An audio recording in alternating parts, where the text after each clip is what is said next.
ನಿಮ್ಗೇನಾದ್ರು ಬೇಡಿಕೆ ಇದೆ ಸರ್, ನಂಗೆ ಇದೇ ಖಾತೆ ಬೇಕು ಅಂತ ಏನಾದ್ರು? ನೀವಿನ್ನು ಬಾಡಿಗೆ ಮನೇಲಿದ್ದೀರಾ ಅಂತ ಕೇಳ್ಪಟ್ಟೆ ಸರ್. ನಾವು ಸರ್ವಿಸಿಂಗ್ ಕಡೆಗೆ ಭಾಳ ಜಾಸ್ತಿ ಕೊಟ್ಟಿವಿ. ಇವತ್ತು ನಾವು ಮನೆಗಳು ಕಟ್ಟೋದು ಕೊಂಡದ್ದು ಮನಸ್ಸುಗಳು ಕಟ್ಟಿದ್ದೀವಿ. ದುರಂತ ಏನಂದರೆ ಕೊರೋನಾ ಸಂದರ್ಭದಲ್ಲಿ ಈ ಸತ್ತಿರ್ತಕ್ಕಂಥ ಬಾಡಿಗಳು ಮುಖನೂ ಸಹ ಅವ್ರ ಸಂಬಂಧಿಕ ತೋರಿಸ್ತದೆ. ಆ ಸ್ಥಿತಿ ನಿರ್ಮಾಣ ನನಗೆ ಭಾಳ ನೋವಾಗುತ್ತೆ. ನಮಗೆ ಕಷ್ಟದಾಗೆಲ್ಲ ಕೊರೋನಾದಾಗ ನಮ್ಮನ್ನೆಲ್ಲ ಕಾಪಾಡಿದ ಅಣ್ಣ ಅಂತ ಅವರೆಲ್ಲ ನೆನೆಸ್ತಾರೆ. ಅವ್ರಿಗೆ ಮನೆ ಇಲ್ಲ ಅಂತಾರೆ, ಅವ್ರಿಗೆ ಏನಾದರೂ ಮನೆ ಒಂದು ಮನೆಗೆ ಮಾಡಿಸ್ಕೊಡ್ಬೇಕು. ಒಬ್ಬ ಉದಯವಾಣಿ ರಿಪೋರ್ಟ್ರು ಭಾಳ ಸೀರಿಯಸ್ ಆಗಿಬಿಡ್ದು. ತಗೊಂಡೋಗಿ ಕಾರಣ ಅವನ್ನ ಯಾರು ವೀಲ್ ಚೇರ್ ದಬ್ಬಕ್ಕೂ ಇಲ್ಲ, ನಾವೇ ದಬ್ಕೊಂಡು ಹೋಗಿ ಅವ್ನು 213 ಹಾಕಿ 100% ಆಕ್ಸಿಜನ್ ಕೊಟ್ಟ ಆದಮೇಲೆ ಅವನು ಉಸಿರಾಡಿದ. ಇಡೀ ರಾಜ್ಯಕ್ಕೂ ಅದೇ ರೀತಿ ಜನಸಾಮಾನ್ಯರ ಸಚಿವ ಆಗ್ತೀರಾ ಸರ್? ಅದನ್ನೇ ನಾನು ಪ್ರಯತ್ನ ಮಾಡ್ತೇನೆ ಸರ್. ನಿಮ್ಮ ಅಕಸ್ಮಾತ್ ನೀವು ರಾಜಕಾರಣಿ ಆಗಲಿಲ್ಲ, ಬೇರೆ ಏನಿತ್ತು ಸರ್ ಕನಸು ನಿಮಗೆ? ಬೇರೆ ಏನಿಲ್ಲ, ದುಡಿಮೆ ಮಾಡ್ಕೊಂಡು ನಮ್ಮ ಕಡೆಗೆ ಗಂಡ ಹೆಂಡತಿ ಮಕ್ಕಳು ಇರುವಂಥ ಒಂದು ಸ್ಥಿತಿಯಲ್ಲಿ ಇರ್ತಿದ್ವಿ. ನೀವು ತಳ ಸಮುದಾಯಗಳ ಧ್ವನಿ ಆಗ್ತೀರಾ ಸರ್? ಯಾರು ಧ್ವನಿ ಇಲ್ಲೋ ಆ ಧ್ವನಿ ಇಲ್ದವರಿಗೆ ಧ್ವನಿ ಕೊಡ್ತಕ್ಕಂಥ ಕೆಲಸ ಮಾಡಿದ್ರೆ ಮಾತ್ರ ನಾವು ನಮ್ಮ ವೃತ್ತಿಗೆ ಮತ್ತು ನಾವು ಪಡೆದಂಥ ಅಧಿಕಾರಕ್ಕೆ ಒಂದು ಶ್ರೇಯಸ್ ಬರಲಿಕ್ಕೆ ಸಾಧ್ಯ. ಬುದ್ಧ ಬಸವ ಅಂಬೇಡ್ಕರ್ ಇವೇ ನಮ್ಮ ಸ್ಫೂರ್ತಿಯಾಗಿ. KS ಬಸವಂತಪ್ಪ ಎಂಬ ಹೆಸರಿನ ನಾನು ಕರ್ನಾಟಕದ ರಾಜ್ಯದ ಮಂತ್ರಿಯಾಗಿ ಜಗಜ್ಯೋತಿ ಬಸವೇಶ್ವರ ಹೆಸರಿನಲ್ಲಿ ಪ್ರಮಾಣ ಮಾಡುತ್ತೇನೆ.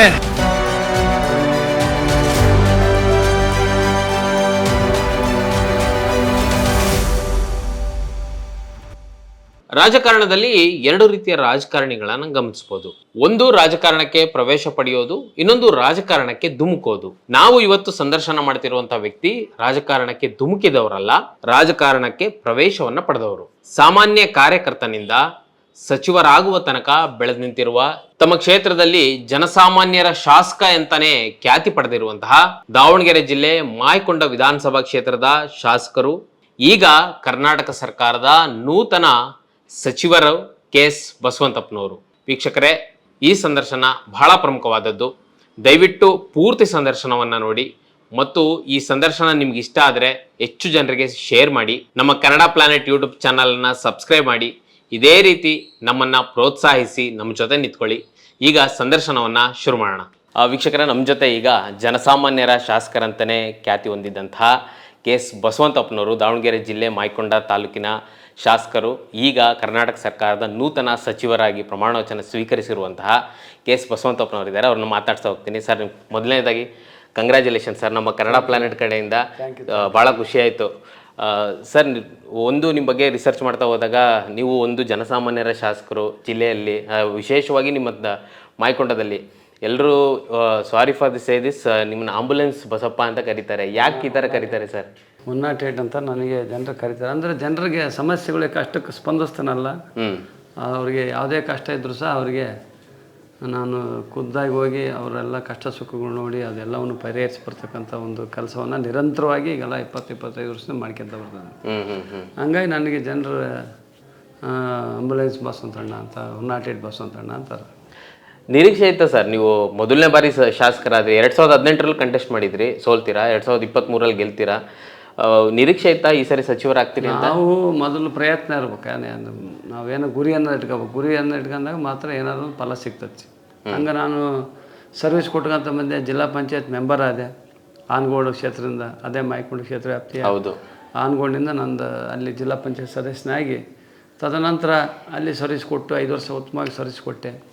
ಸೊ ಆವಾಗ ಪಕ್ಷನ ನನ್ನ ಗುರುತಿಸಿ ಕಾಂಗ್ರೆಸ್ ಪಕ್ಷ 2018ರಲ್ಲಿ ಕಾಂಗ್ರೆಸ್ ಪಕ್ಷ ಟಿಕೆಟ್ ಕೊಡ್ತು.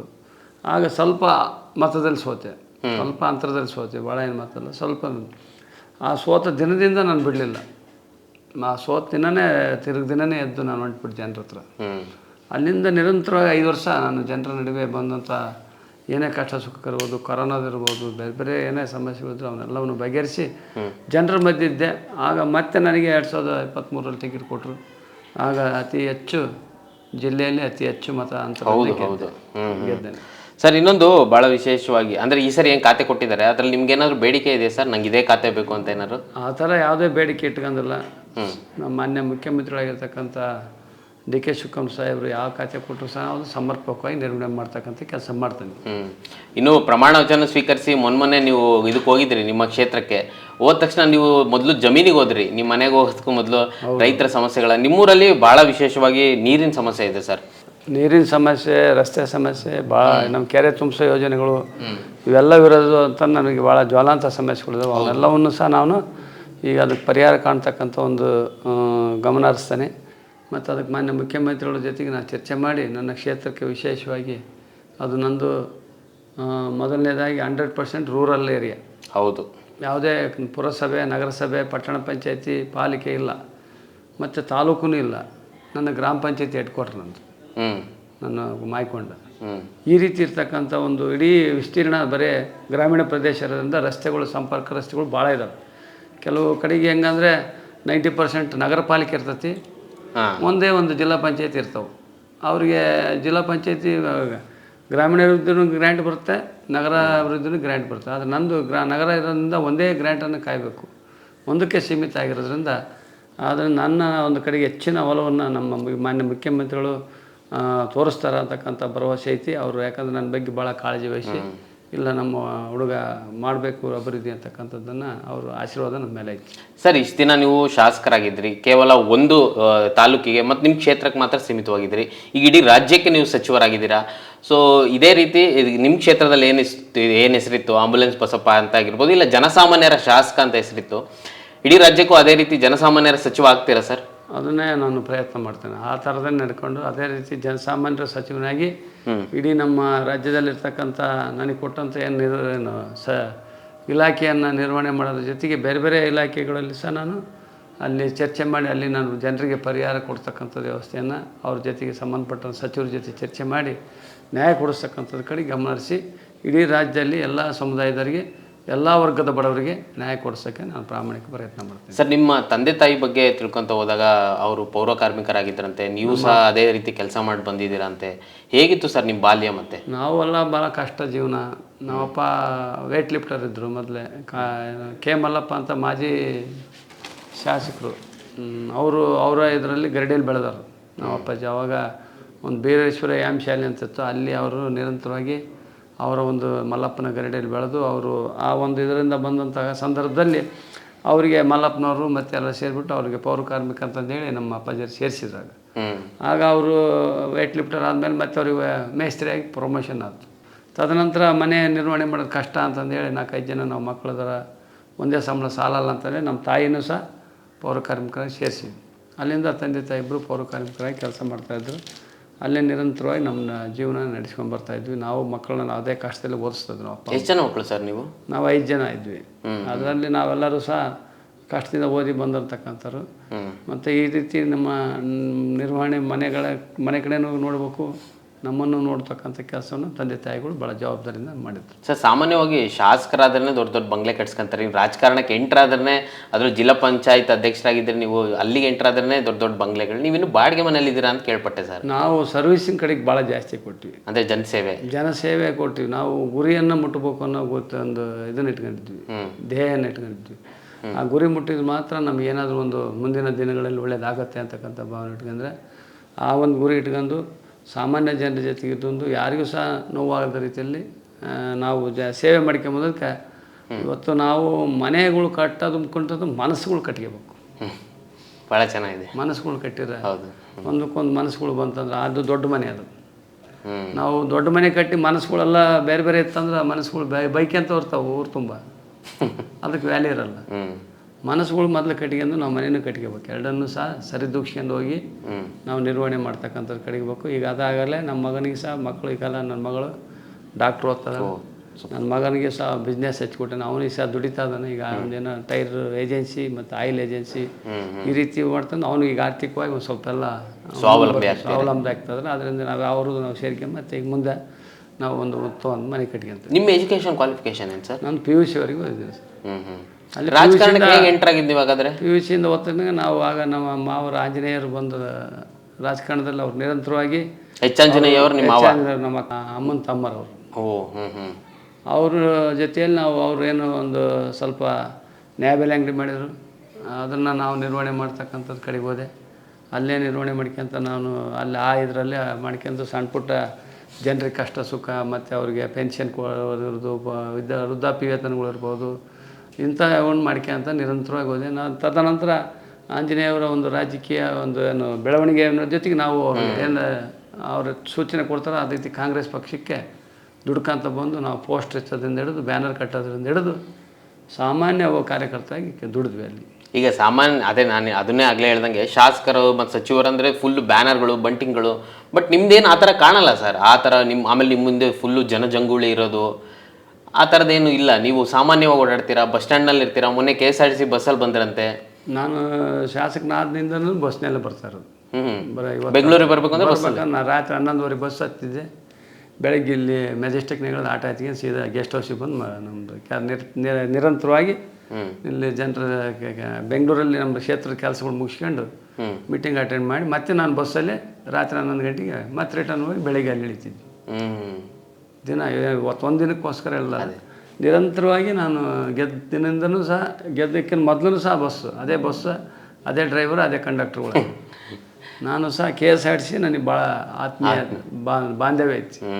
ನಾನು 10-15 ವರ್ಷ ಅಲ್ಲಿ ಹೌಸ್ ಕೀಪಿಂಗ್ ಕ್ಲೀನಿಂಗ್ ಕಾಂಟ್ರಾಕ್ಟ್ ಸಹ ಮಾಡ್ತಿದ್ದೆ. ಓ, ನೀವು ಆದರೆ ಸಾರಿಗೆ ಸಚಿವ ಕೊಟ್ಟರೆ ಭಾಳ ಅದ್ಭುತವಾಗಿ ನಿಭಾಯಿಸಿ ಎಲ್ಲವನ್ನು ನಮಗೆ ಅನುಭವ ಇದೆ. ಎಲ್ಲ ಫೀಲ್ಡ್ನಲ್ಲೂ ಸಹ ನಾವು ಧುಮಿಕ್ಬಿಟ್ಟವಿ. Yes sir. ಹಾಗಾಗಿ ನಮಗೆ ಅದು ಜನಸಾಮಾನ್ಯರಿಗೆ ಕಷ್ಟಗಳು ಗೊತ್ತು. ಕೋವಿಡ್ ಸಮಯದಲ್ಲಿ ನಿಮ್ಮ ಕೆಲಸ ಹೇಗಿತ್ತು ಸರ್? ಇಡೀ ದಾವಣಗೆರೆನೇ ನಿಶಬ್ದ. ಆಗ ನಾನು ಬುಲೋರ ಗಾಡಿ ಒಂದೇ ಅಡ್ಡಾಡ್ತಿತ್ತು. ನೀವು ಒಬ್ಬರೇ ಡ್ರೈವ್ ಮಾಡ್ಕೊಂಡು? ನಾನು ಒಬ್ಬನೇ ಡ್ರೈವಿಂಗ್ ಮಾಡ್ಕೊಂಡು, ಮತ್ತು ಯಾರು ನನ್ನ ಜೊತೆ ಯಾರು ಹುಡುಗನ ಇಟ್ಕೊಂಡು ನಾನು ಒಬ್ಬನೇ ಡ್ರೈವಿಂಗ್ ಮಾಡ್ಕೊಂಡು ಇಡೀ ಹಾಸ್ಪಿಟ್ಲ್ಗಳು, ನರ್ಸಿಂಗ್ ಹೋಮ್ಗಳು ಎಲ್ಲೆಲ್ಲಿ ಬೆಡ್ ಅದಾವೆ, ಎಲ್ಲೆಲ್ಲಿ ಹಾಸ್ಪಿಟ್ಲಲ್ಲಿ ಬೆಡ್ ಸಿಗ್ತಾವೆ, ಯಾರು ನನಗೆ ರೋಗಿಗಳು ಫೋನ್ ಮಾಡ್ತಾರೋ ಅವ್ರನ್ನ ಅಟೆಂಡ್ ಮಾಡಿ ಅವ್ರು ಎಲ್ಲಿರ್ತಾರೆ ಅಲ್ಲಿ ಹೋಗಿ ಅವ್ರಿಗೆ ಬೆಡ್ ಕೊಡಿಸಿ, ಮತ್ತು ನಾನೇನು 1 ಕಿಲೋಮೀಟ್ರ್ ದೂರ ನಿಂತ್ಕೊಂಥದ್ದಿಲ್ಲ. ಸೀದಾ CG ಹಾಸ್ಪಿಟ್ಲ್ 3 ಅಪ್ಟೇರ್ ಐತಿ. ಹೌದು. ಅಲ್ಲಿ ಮೇಲೆ ಎತ್ಕೊಂಡು 210, 212, 13, 14ನೇ ವಾರ್ಡ್ನೇ ಕರೆಕ್ಟಾಗಿ ಹೋಗಿ ಬೆಡ್ ಹಾಕಿ ಆಕ್ಸಿಜನ್ ಹಾಕಿ ಬರ್ತಿದ್ದೆ. ನಿಮ್ಗೆ ಭಯ ಆಗಿಲ್ಲ? ಎಷ್ಟೋ ದಿನ ಅವರೆಲ್ಲ ಬದುಕಿದ್ದಾರೆ ಈಗ. ಓ, ನೆನೆಸ್ತಾರೆ ಈಗ ಅವ್ರು ನೆನೆಸ್ತಾರೆ. ಮತ್ತು ಇನ್ನೊಂದು ಏನಾಯ್ತು, ಒಂದು ದೊಡ್ಡ ದುರಂತ ಏನಂದರೆ ಕೊರೋನಾ ಸಂದರ್ಭದಲ್ಲಿ ಈ ಸತ್ತಿರ್ತಕ್ಕಂಥ ಬಾಡಿಗಳು ಮುಖನೂ ಸಹ ಅವ್ರ ಸಂಬಂಧಕ್ಕೆ ತೋರಿಸ್ತದಿಲ್ಲ. ಆ ಬಾಡಿನ ಸತ್ತ ತಕ್ಷಣ ಮುಚ್ಕೊಂಡು ಪ್ಲಾಸ್ಟಿಕ್ ಕವರ್ ಕಟ್ಕೊಂಡು ಬಂದು ಮಾರ್ಚರಿಗೆ ಹಾಕಿ ಅದನ್ನೊಂದು ಆಂಬುಲೆನ್ಸ್ ಮಾಡ್ಕೊಂಡು ತೊಗೊಂಡು 5-6 ಜನ ತಗೊಂಡೋಗಿ ಹೋಗಿತ್ತಿದ್ರು. ಅವ್ರ ಅಪ್ಪ ಅಮ್ಮನೂ ಸಹ ನೋಡ್ತಿದ್ದಿಲ್ಲ, ಗಂಡನೂ ನೋಡ್ತಿದ್ದಿಲ್ಲ, ಸಂಬಂಧಿಕರು ನೋಡ್ತಿದ್ದಿಲ್ಲ. ಆ ಸ್ಥಿತಿ ನಿರ್ಮಾಣ ನನಗೆ ಭಾಳ ನೋವಾಗಿಬಿಡ್ತು. ಹೌದು. ಆಗ ನಾನು ಜಿಲ್ಲಾ ಪಂಚಾಯತ್ ಸದಸ್ಯ KDP ಮೀಟಿಂಗ್ನಾಗ ಕ್ಲಾಸ್ ತಗೊಂಡೆ. ಆ ಸತ್ತ ಕುಟುಂಬ ಏನು ಬಾಡಿನ ಅವ್ರ ಕುಟುಂಬದವರೇ ಅವ್ರ ಹೊಲದಲ್ಲೇ ಅಂತ್ಯ ಸಂಸ್ಕಾರ ಮಾಡೋಕೆ ಅದಕ್ಕೆ ಏನು ಬೇಕು ಮೆಟೀರಿಯಲ್ ಕಿಟ್ ಕೊಡ್ರಿ, ಮೆಟೀರಿಯಲ್ ಏನಂದ್ರೆ ನಿಮ್ಮೆಲ್ಲ ಮಾಸ್ಕ್ ಕೊಡ್ರಿ. ಅವೆಲ್ಲ ಒಂದು 10 ಜನಕ್ಕೆ ಮಾಸ್ಕ್ ಕೊಟ್ಟು ಅಲ್ಲಿ ವೆಹಿಕಲ್ ಕೊಟ್ಟು ಸೀದಾ ಅವ್ರ ಹೊಲದಲ್ಲಿ ಹೋಗಿ ಉಗಿಯೋಂಥ ಕೆಲಸ ಮಾಡೋಕ್ಕಂತಂದು ಅವತ್ತು ಒಂದೇ ದಿನಕ್ಕೆ 16 ಬಾಡಿ ಕಳಿಸಿದ್ವಿ. 16 ಬಾಡಿ ಮ್ಯಾರ್ಚರಿಗಿದ್ದು 16 ಬಾಡಿನ ಅವ್ರಿಗೆ ಡಿಸ್ಪ್ಯಾಚ್ ಮಾಡಿ ಅವ್ರನ್ನೆಲ್ಲರನ್ನೂ ಸಹ ನಾವು ಮುಟ್ಟಿಸ್ತಕ್ಕಂಥ ಅಲ್ಲಿಂದ ನಿರಂತರವಾಗಿ ಎಲ್ಲ ಬಾಡಿಗಳು ಅವ್ರವ್ರಿಗೆ ಮುಟ್ಟಂಗಾದವು. ಇಲ್ಲಾಂದ್ರೆ ತಗೊಂಡೋಗಿ ಅವರು ಎಲ್ಲಿ ಅವ್ರು ನಾಳೆ ಅವ್ರ ಅಪ್ಪನ ಗುದ್ದಿಗೆ ಸಹ ಅವ್ರು ಹೋಗಿ ಪೂಜೆ ಮಾಡೋಕ್ಕೂ ಸಹ ಇದು ಸಿಗ್ತದಿಲ್ಲ, ಗುರ್ತನೂ ಸಿಗ್ತದೆ ಅಂತ ಊದ್ಬಿಟ್ರು ಕೆಲವರು. ನಿಮಗೆ ಭಯ ಆಗಲಿಲ್ವ ಸರ್? ನಮಗೇನು ಭಯ ಅದು. ನಾನು ನಮ್ಮ ಮೋಹನ್ ಡಾಕ್ಟ್ರ್ ಅಂತದಾರ ಮಾರ್ಚರಿಯಾಗ, ಆತನು ಒಂದು ಮಾಸ್ಕ್ ಆಗ್ತದಿಲ್ಲ. ಆತ ಹೇಳ್ಬಿಟ್ಟದ್ದು ಇದ್ರಾಗ ಏನಿಲ್ಲ ಅಣ್ಣ, ಇದು ಇಷ್ಟ ಅದು ಏನು ಬ್ಲಡ್ ಅಂತ ಸ್ವಲ್ಪ ನಮಗೆ ಆ ಬ್ಲಡ್ ನಿಮ್ಗೆ ಟಚ್ ಆದ್ರೆ ಮಾತ್ರ ಕರೋನಾ ಬರೋದು, ಅದು ಬಿಟ್ಟರೆ ಯಾವುದಿಲ್ಲ ಅಂತಂದು ಇಬ್ಬರು ಸಹ ಒಂದು ಮಾರ್ಚರಿಯಾಗೆ ಕಾಲ ಕಳೀತಿದ್ವಿ. ಬಾಡಿಗಳು ಹಾಕಿ ಕಳಿಸೋದು, ಬೆಡ್ಗಳು ಕೊಡಿಸೋದು. ಮತ್ತು ಇನ್ನೊಂದು ವಿಶೇಷ ಏನಂದರೆ ಈ ಕೊರೋನಾ ಬಂದವ್ರನ್ನೆಲ್ಲರನ್ನೂ ತಗೊಂಡು ಹೋಗಿ ಕ್ವಾರಂಟೈನ್ ಹಾಕ್ತಿದ್ರು. ಹೌದು, 15 ದಿವಸ ತಿಂಗಳು. ಅವರು ಮೆಂಟಲಿ ಫುಲ್ ಇದಾಗಿಬಿಡ್ತಿದ್ರು. ಏನಪ್ಪ ಒಂದೇ ಕಡೆ ಕೇಂದ್ರ ಗೊತ್ತಾಗ್ಬಿಟ್ಟಿದ್ರು ಗೋಡಿ ನೋಡಿಕೆ ಅಂತ. ನಾವು ಅಂಥ ಕಡೆಗೆ ತಗೊಂಡು ಹೋಗಿ ಅವ್ರಿಗೆಲ್ಲರಿಗೂ ದೋಸೆ, ಖಾರ ಮಂಡಕ್ಕಿ, ಮತ್ತು ಅಲ್ಲಿ ಸಂಗೀತ ಕಾರ್ಯಕ್ರಮ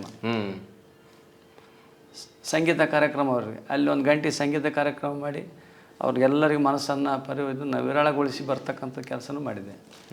ಮತ್ತು ನಾವು ರೈತರು ಬೆಳೆದಿರ್ತಕ್ಕಂಥ ತರಕಾರಿ ಅವಾಗ ಯಾರು ಖರೀದಿ ಮಾಡ್ತಿದ್ದಿಲ್ಲ. ಹೌದು ಸರ್, ಆ ಟೈಮಲ್ಲಿ ಕೊರೋನಾ ಮೆಣಸಿನ್ಕಾಯಿ ಇರ್ಬೋದು, ಬದನೆಕಾಯಿ ಇರ್ಬೋದು, ಟೊಮೊಟೊ ಇರ್ಬೋದು, ಎಲ್ಲ ಅಳಿಸ್ತಾ ಇದ್ರು ರೈತರು.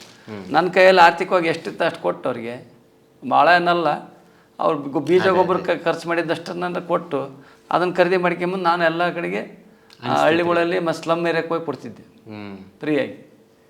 ಈ ರೀತಿ ಅವನ್ನೆಲ್ಲವನ್ನು ಮಾಡ್ಕೊಂಡು ಮತ್ತು ಈ ನಮ್ಮ ಈ ಮಂಗಳ ಮುಖ್ಯರು ಸಹ ಅವ್ರಿಗೆ ಆಗಿನ ಟೈಮ್ನಾಗ ಅವ್ರಿಗೆಲ್ಲ ನನ್ನ ಕ್ಷೇತ್ರದಲ್ಲಿದ್ದು ಒಂದು 15-20 ಮನೆಗಳು ಮಂಗಳ ಅವ್ರಿಗೆ ಗುಳಿಗೆ ಸಹ ಸಿಗ್ತಾ ಇರಲಿಲ್ಲ. ಅಲ್ಲಿ ಮಲಸೆಟ್ಟಹಳ್ಳಿ ಹತ್ರ ಅಂತ ಒಂದು ಮನೆ ಇತ್ತು, ಒಂದು ಮನೆ ಅಲ್ಲೊಂದು 25-30 ಜನ ಇದ್ರು ಮಂಗಳಮುಖಿಯರು.